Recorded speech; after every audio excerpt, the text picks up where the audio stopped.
तौरात के मानने वाले को यहूदी, इंजील के मानने वाले को ईसाई और कुरान मजीद के मानने वाले को मुसलमान कहते हैं। मगर ज़बूर के मानने वालों को क्या कहा जाता है और ये लोग इस वक्त कहाँ मौजूद हैं? दोस्तों, हम मुसलमानों के अलावा गैर मुस्लिम भी इस बात से बखूबी वाकिफ हैं कि अल्लाह ताला ने मुख्तलिफ अदवार में और मुख्तलिफ औकात में बितरतीब 4 आसमानी किताबें तौरात, ज़बूर, इंजील और कुरान मजीद नाजिल की थीं। अगर इस्लाम के तारीखी एतबार से देखा जाए तो दोस्तों, हमें कहीं भी ज़बूर का जिक्र देखने को नहीं मिलेगा। और ऐसा क्यों है कि इस इल्हामी किताब का इस दुनिया में इतना जिक्र नहीं होता जितना दूसरी इल्हामी कुतुब का जिक्र और मालूमात मौजूद हैं? क्या ज़बूर आज भी अपनी असली हालत में मौजूद है और इस इल्हामी किताब के अंदर क्या क्या लिखा हुआ है? दोस्तों, आज की वीडियो में हम ज़बूर के मुतालिक जानने की कोशिश करेंगे।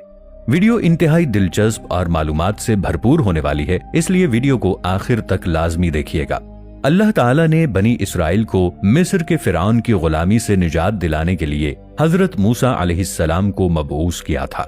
बनी इसराइल 400 साल तक फिरौन की गुलामी करते रहे। बनी इसराइल पर इल्हामी किताब तौरात को नाजिल किया गया था। हजरत मूसा अलैहिस्सलाम बनी इसराइल को फिरौन की गुलामी से निजात दिलाने के लिए इस कौम को मिस्र से निकालकर कोहे सीना की तरफ ले गए। कुरान मजीद में इसकी जामे तफसील मौजूद है। इस मकाम पर बनी इसराइल को अल्लाह ताला ने खाने के लिए आसमान से मन्नो सलवा अता किया। अल्लाह ताला ने इस कौम को गर्मी और धूप से बचाने के लिए इनके सरों पर एक खास किस्म का साया किए रखा। इस कौम के लिए पहाड़ों से चश्मे जारी किए गए। ये जमाना हजरत ईसा अलैहिस्सलाम की पैदाइश से 1500 साल कबल का था। उस जमाने में फिलिस्तीन में मुशरिक आबाद थे। हजरत सैमुएल अलैहिस्सलाम, जिन्होंने सबसे पहले फिलिस्तीन पर हुकूमत की थी और अल्लाह ताला के बरगुज़ीदा पैगंबर थे, जब वो बादशाही के काबिल न रहे तो उन्होंने अल्लाह के हुक्म से तालूत को फिलिस्तीन का दूसरा बादशाह मुकर्रर कर दिया। उन्होंने 1004 अज़ क़ब्ल मसीह से 1020 अज़ क़ब्ल मसीह तक फिलिस्तीन पर बादशाहत की और फिलिस्तीनी फौज से जबरदस्त मार्का आराई हुई। उस वक्त बनी इसराइल के पास ना ज्यादा मालो ज़र था और ना ही कोई फौजी कुव्वत थी।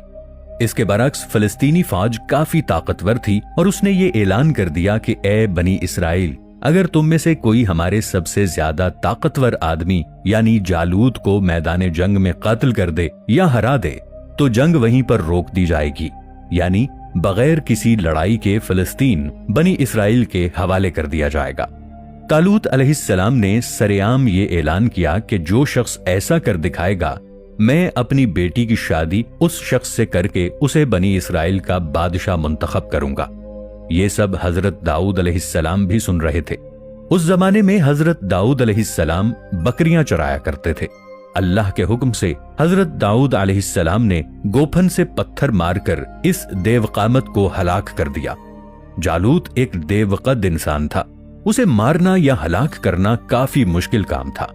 मुअर्रिख तबरी के नजदीक वो आदो सुमूद की कौम से ताल्लुक रखता था और उसने इसराइलियों को बहुत परेशान कर रखा था। हत्ता के तबर्रुकात और ताबूते सकीना भी बनी इसराइल से छीन कर ले गया। वादे के मुताबिक फिलिस्तीन बनी इसराइल के हवाले कर दिया जाता है और इस तरह ताबूते सकीना भी वापस आ गया। इस ताबूत में हजरत मूसा अलैहिस्सलाम और हजरत हारून अलैहिस्सलाम के तबर्रुकात मौजूद थे। हजरत तालूत अलैहिस्सलाम की वफात के बाद हजरत दाऊद अलैहिस्सलाम इस मुल्क के बादशाह मुकर्रर कर दिए गए। बनी इसराइल में इल्हामी किताब तौरात ही पढ़ी जाती थी। हजरत दाऊद अलैहिस्सलाम ने पहली मर्तबा बनी इसराइल के लिए एक इबादत गाह का एहतमाम किया। इस इबादत गाह से पहले यहूदियों में इबादत के लिए कोई खास जगह मुकर्रर नहीं थी। ताबूते सकीना को भी इसी जगह पर लाकर रखा गया। हैकले सुलेमानी हजरत दाऊद अलैहिस्सलाम के दौर में पाया तकमील तक नहीं पहुंच सका।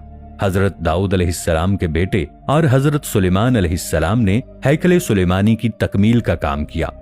हजरत सुलेमान अलैहिस्सलाम के दौर में तामीर मुकम्मल होने की वजह से इसको हैकले सुलेमानी भी कहा जाता है।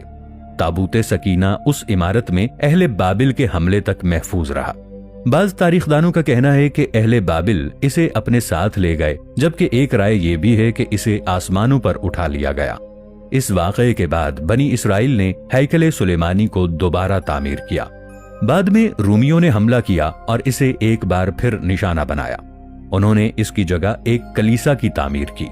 جب حضرت عمر رضی اللہ تعالی عنہ نے اس سرزمین کو فتح کیا تو رومیوں کے کلیسا سے کچھ فاصلے پر دعا فرمائی جہاں پر مسجد اقصی کی تعمیر کی گئی۔ دوستو، بنی اسرائیل کے پاس کتاب بھی تھی اور عبادت کا تصور بھی موجود تھا، اس لیے حضرت داؤد علیہ السلام کی زندگی میں ان پر الہامی کتاب زبور نازل ہوئی۔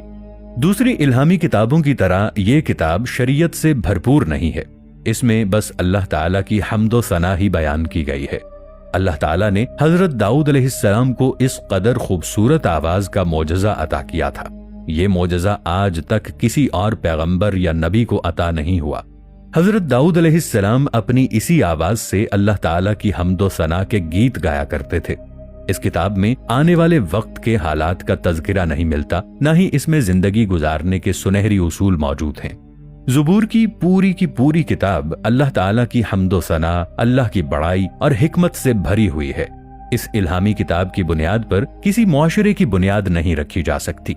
اس کتاب کے نازل ہونے کے بعد بنی اسرائیل کو باقاعدہ اللہ تعالیٰ کی حمد و ثنا کا طریقہ سکھایا گیا۔ حضرت داؤد علیہ السلام جب اپنی آواز میں زبور میں موجود اللہ کی حمد و ثنا گیت کی صورت میں گایا کرتے تو چرند پرند ہر چیز تھم سی جاتی تھی۔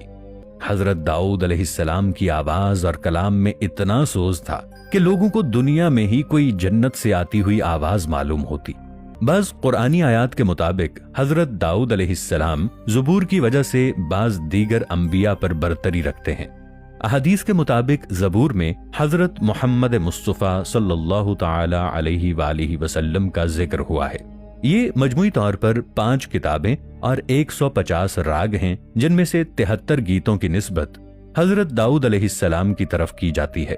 کہا جاتا ہے کہ سورۃ الانبیاء کی 105ویں آیت تورات سے بلا واسطہ نقل ہونے والی اکیلی آیت ہے جو اب بھی اس کتاب میں موجود ہے۔ بعض احادیث کے مطابق زبور 104 آسمانی صحیفوں میں سے ایک ہے جو 18 رمضان المبارک کو حضرت داؤد علیہ السلام پر نازل ہوئی، کیونکہ قرآن مجید فرقان حمید ہی وہ واحد کتاب ہے جو پہلے انبیاء پر نازل ہونے والی کتابوں کا لٹمس پیپر بھی ہے۔ زبور نصیحتوں، دعاؤں اور مناجات پر مشتمل تھی اور اس میں کوئی نئے احکام یا شریعت نہیں تھی۔ ایک حدیث نبوی صلی اللہ علیہ وآلہ وسلم کے مطابق پیغمبر اسلام صلی اللہ علیہ وآلہ وسلم کا نام زبور میں ماحی یعنی زمین سے بت پرستی کو ختم کرنے والے سے ذکر ہوا ہے۔ بعض روایات میں حضرت علی رضی اللہ تعالی عنہ کا بھی ذکر ہونے کا تذکرہ ہوا ہے۔ ایک حدیث میں ذکر ہے کہ اللہ تعالی نے اپنے پیغمبر محمد مصطفیٰ صلی اللہ تعالی علیہ وآلہ وسلم کو زبور کے بدلے دہرائے جانے والا سورہ دے دیا۔ صحیفہ سجادیہ کو بھی خوبصورت دعاؤں اور مناجات پر مشتمل ہونے کی وجہ سے زبور آل محمد کا نام دیا گیا ہے۔ بعض محققین کے مطابق قرآن اور مزامیر میں کچھ مماثلت اور مشابہت پائی جاتی ہے، جیسے بعض مثالیں دونوں میں ایک جیسی ہیں اور بعض حروف بھی دونوں میں ایک سے ہیں، جن کا ایک ہی مطلب نکلتا ہے۔ یہودیوں کی روزمرہ دعائیں، ہفتہ وار یا دیگر مخصوص ایام کی دعائیں مزامیر میں سے ہیں، اور کتاب مقدس میں سوائے اناجیل کے باقی کوئی بھی اسفار مزامیر کے برابر نہیں پڑھے جاتے۔ آج بھی بنی اسرائیل ہیکل سلیمانی کے اندر زبور کے کلام کو دہراتے ہیں۔